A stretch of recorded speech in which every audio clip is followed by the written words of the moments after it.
Today I rise not just as a representative, but as someone who was born and raised in Charleston and the Mount Pleasant area.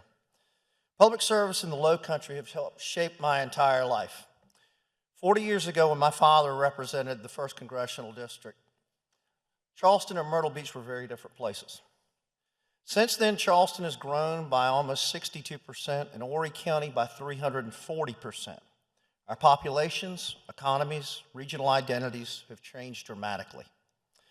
From 1993 to 2013, Charleston and Horry County were represented together in Congressional District 1.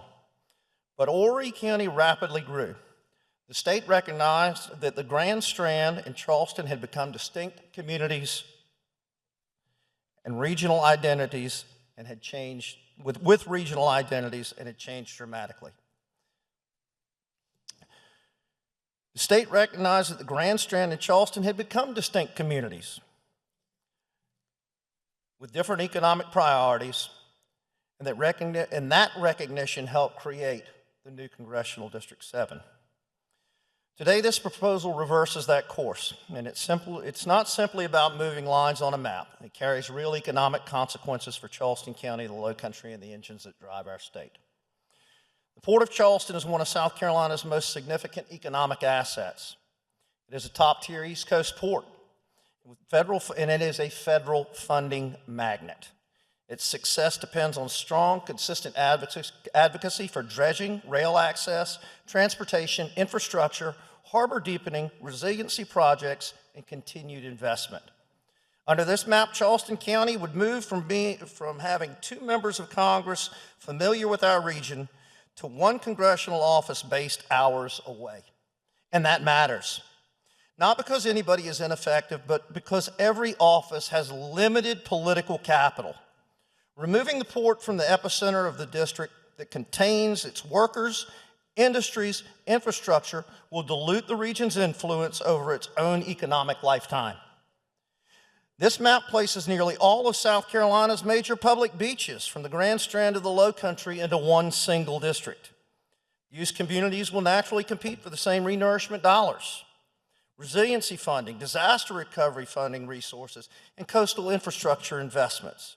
Charleston's coastline faces different challenges from the Grand Strand. Combining these regions forces them to compete for the same federal dollars that determine how quickly beaches are rebuilt and how our communities recover. Inside 1 congressional office, Charleston's major economic drivers, the port, tourism, hospitals, resiliency projects, transportation infrastructure, international commerce, would all compete for attention alongside the Grand Strand. And when funding decisions are made, any member of Congress will focus on the communities closest to home. That is a political reality. I believe in representative government where all voices matter. Charleston County's interests are different. The Lowcountry's economy is different. Those differences deserve meaningful representation. I've spoken with local leaders, business owners, and constituents across political lines, and they have all expressed overwhelming concern.